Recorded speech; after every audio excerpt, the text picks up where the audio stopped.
Holy shit. Check out this. Here we are back in April Fool's Day. Media G-Town. You can lick my nutsack. Charles L. Cross. Or, not R-O-L. Whatever the fuck his name is. I think it's R. You fucking douchebag. Never would have ever thought I'd get my ass beat for buying this book. And reading it as a kid and taking it so literal word for word that what it is now to me as an adult. Reading it almost 20 years later. The actual book is actually yellowed to the point it looks like it was found in a basement somewhere. And the pages is the hardest book I've ever had to try and get through to the next page. Definitely not selling the suicide narrative to anybody that's here on April 1st. I'm sure, I don't know how many people will hear this or won't hear it. I'm sure eventually I'll burp on tape.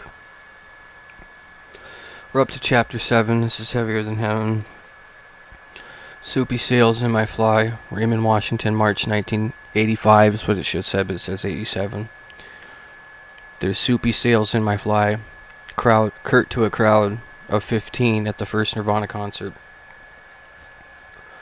Kurt Cobain's career as a band leader was almost over before it even began. On a rainy night in early March 1987, the band finally drove over to Aberdeen in a panel van packed with gear, headed onward toward their first show. The band still didn't have a name, though Kurt had spent countless hours considering many options, including Poo Poo Box, designer drugs, whiskey biscuit, spina bifida, gut bomb, egg flog, pukeria, puking worms, fish food, bat guana, and the impotent fools,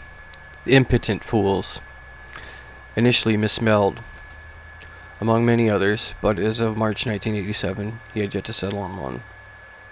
They were headed on for Raymond, a half an hour south of Aberdeen.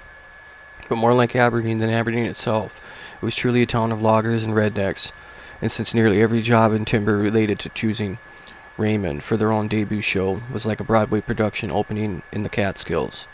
It was a chance to try things that an audience had perceived as not a very discerning or so sophisticated. Ryan Anger, who was with his rigorous nature, had become the manager for a brief moment and had set up the gig. He nagged Kurt to perform in public, and when his friend was non-committal, Ryan scheduled a gig at a party without Kurt's prior permission. Ryan borrowed a carpet van from his job, loaded up their equipment, and gathered Kurt, Kristen, Buckard, and Shelley and Tracy, and who were to sit among the rolls of carpet.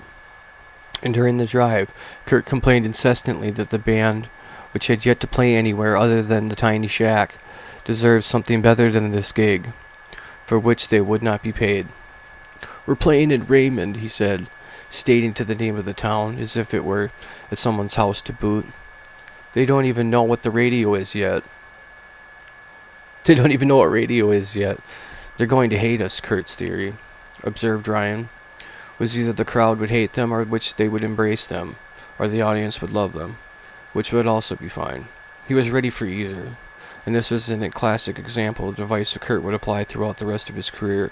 By downplaying the success and even the fact of pronouncing the worst possible scenario, he imagined he could protect himself from the true failure.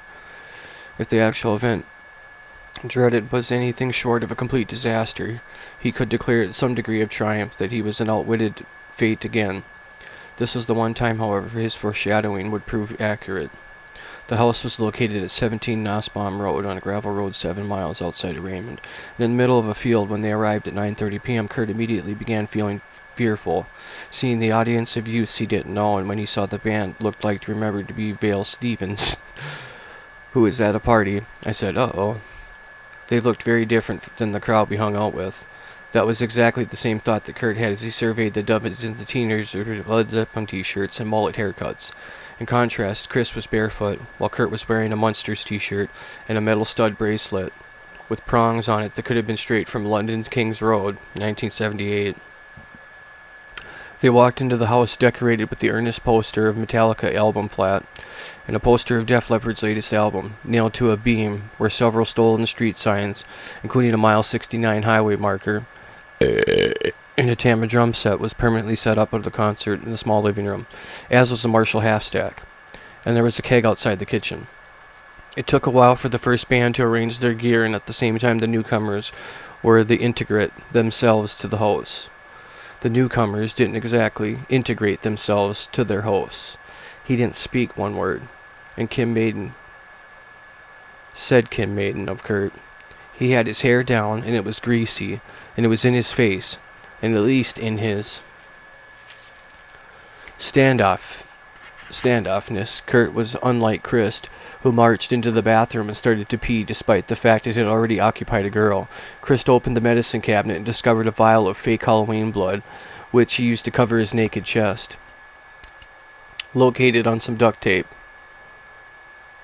to put on his nipples, and began rifling through the prescription medicine chest. He left the bathroom and ignored the keg and went to the refrigerator, finding Michelob Light, and screamed, "Hey, there's good beer!" At least at that point, Kurt begun to play, and Chris ran to grab his bass, and became Nirvana's first concert had started. They began with Downer, one of the first songs Kurt ever wrote, and it was a true classic. Cobain laments on the pitiful state of human existence. Hand out lobotomies to save little families. Kurt sang to the dark lyrics, completely lost in the raving crowd, who could hear nothing more than the chunky guitar and the bass riffs. Kurt rushed through it, though the song and the others that followed, surprisingly professional. By their first public show, it was all there, and every bit of the Nirvana that would conquer the world in the years to come. The tone, the attitude, the frenzy, the slightly off-kilter rhythms, and the remarkably melodic guitar chords driving bass lines, and that were guaranteed to move your body, and the important and hypnotizing folkness of Kurt. He was not yet fully realized as a performer, and in the fact of those parties don't remember him ever raising his head or pushing down his hair out of his face. But all the raw essential building blocks were in place, and he was worth watching, if only because he seemed so intense. Not that the audience noticed that they were doing anything or everything that the crowd, the teenagers, does at a party. Drinking and socializing, by far the most remarkable thing that the show and the crowd didn't clap as Chris had announced. "That sounds pretty good from here." Perhaps to keep Kurt's edgy ego from fracturing, Ryan, who was intoxicated, replied, "It sounds a hell of a lot better than usual. I think you guys might buy a decent PA." And Kurt's only comment after finishing his first song in the front of the audience, "We don't have a decent PA," argued Tony Ponacula, who lived in the house. "It just keeps blowing up." Shelley yelled at Chris to keep his pants on, and they were the only clothes that he was still wearing, while Kurt joked, "There's a soupy sails in my fly. Beastie Boys." One woman shouted, "A beastly boys." "A bestiality boys," Kurt answered. Yikes.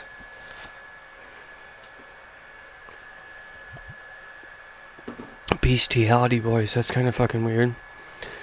As they turned onto the songs, Kurt saw Pakula, whose reputation as a hot guitar player in the area, putting his Fender on and approaching the band. What Ryan hadn't told Kurt was that the evening had been described to Pakula as a jam session, and Kurt's expression one of horror, since even the early stage in his career he did not want to share the spotlight. "That'd be cool to jam," Kurt tactfully lied to Tony. "But do you mind if we play through our set? I really don't know any poppy songs at all, and that's cool to improvise." "And it's cool to improvise, but I only like to improvise when I'm drunk, and that way I don't care." Pakula was amenable and sat down the moment that Kurt was on to entertain the crowd, and neither Buckard nor Chris, now lying on the top of the console television, seemed ready to reply. "Let's just hit this one," Kurt ordered impatiently. "Let's just figure out how we're going to play it." And that's with what he began his opening guitar solo to Aero Zeppelin, assuming his bandmates would join in, which they did. Once the song was not going, it sounded as finished as it would be a year later when they would record it. As Aero Zeppelin ended, the natives began to get restless. There was once again no applause, and this time Kurt was heckled, though to be fair, the heckling was coming from Chris and Ryan, both so seriously drunk that they were barely standing. The band managed as they would, as many of their early shows, to subdue the crowd, and through their volume of songs would not be so lucky during the song breaks. "Hey, who's got the pot?" yelled Chris. "Acid, I want acid," shouted Shelley. "You should drink alcohol," said a Raymond woman. "All I want is some good pot," replied Chris. "I'm going to pot you in 5 minutes, threatened Ryan. Play some covers. Play anything. I'm sick of you guys acting dumb. So fucking retarded. You're dumb. Let's play Heartbreaker, yelled Chris as it hit the opening bass riff. Are you guys drunk? Asked a man. Play Zeppelin. Play it like Zeppelin did, another man shouted. Play it like Tony Iommi, yelled another man. Do a Black Sabbath. Someone screamed from the kitchen, and it was all as if it fell apart. Kurt was teetering on the edge of breaking. Chris kept yelling, play Heartbreaker, to which Kurt, in his voice, sounded almost very young, yelled back, I don't know it. But they nonetheless launched into the Zeppelin song, and Kurt's guitar playing was fine. The rendition crumbled halfway when Kurt forgot the lyrics, and in the instant he stopped, the audience edged him back, yelling, solo, solo. So he did his best Jimmy Page imitation on the Heartbreaker, which included bits of How Many More Times, but as the end of it there was still no applause, and Kurt wisely called out, Mexican seafood, everybody, and they started into this original song. They followed with that Pen Cap Chew and then Hairspray Queen, and by the end of that number, Chris was standing on the top of the television doing Kurt's imitation of it with his tongue, while Kurt and Aaron continued to play. Chris jumped out a window of the house, looking like a 3-year-old running through a sprinkler on a summer day. He came back into the house and then did it again. It was wild. Chris remembered, instead of playing the show, we thought, why not have an event? It was an event. What happened next guaranteed it was going to be a party to remember. Shelley and Tracy decided to add their freak show by rubbing their hands on Chris' chest and kissing each other. Kurt quickly introduced the next song. This one's called Breaking the Law. They played what would later be titled Spank Through, a song about masturbation. The Raymond crowd would be most sophisticated audience, but they had begun to sense that they were on the butt of some kind of a joke. Shelley was trying to crib some of the most precious Michelob, in misfortune of catching her necklace in the refrigerator door. When Vale Stevens closed the door and broke the necklace, a fight ensued. You fat fucking cunt, Shelley yelled, and Vale slugged out in the driveway. She yelled and Vale slugged it out in the driveway. We were just being obnoxious on purpose, remembered Shelley. To us, they were rednecks, and we didn't want to be rednecks. And Kurt, seeing his first show turn into chaos, putting his guitar down, walked outside with equal parts of amusement and disgust. Outside the house, an attractive young woman came up to Kurt, and as she approached, he must have felt his youthful dreams of being a rock star and attracting groupies were finally coming true. But instead of being an adoring fan, the big-haired blonde woman wanted to know the lyrics to Hairspray Queen.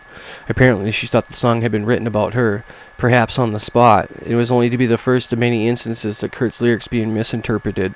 Even at the first gig, Kurt didn't take kindly to the audience misleading his true intent. I'll tell you the lyrics, he told her, sounding like he had been insulted. They are fuck, cunt, cocksucker, asshole, shit-eating, son of a bitch, anal, prober, motherfucker. The girl stormed away. Kurt went in to look for Chris and found him atop a panel van, urinating on the cars and other guests. Seeing this display and always smartly concerned with his own self-preservation, Kurt told everyone it was time to go, and they packed up the gear and left, expecting to have their retreat thwarted by the fists and feet of their hosts.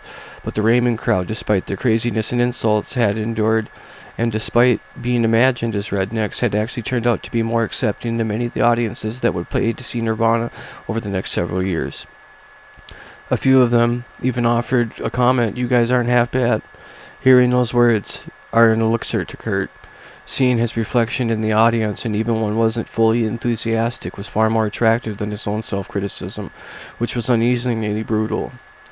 If the crowd had done anything less than hang him from the nearest light pole, it would have been a triumph, and the audience, distracted as they were by the cat fights, beer brawls, and a half-dozen naked men jumping out of windows, had offered him a small taste of something that he craved more than nothing else in life, the narcotic as that of attention. I don't like how they keep pushing him in, painting him as a depressed son of a bitch throughout this whole book.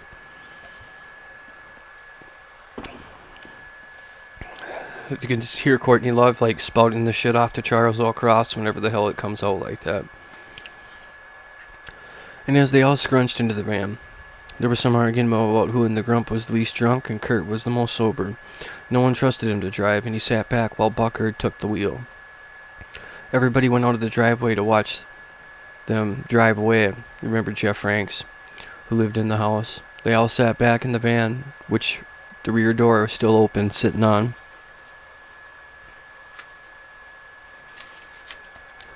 The rolls of carpet.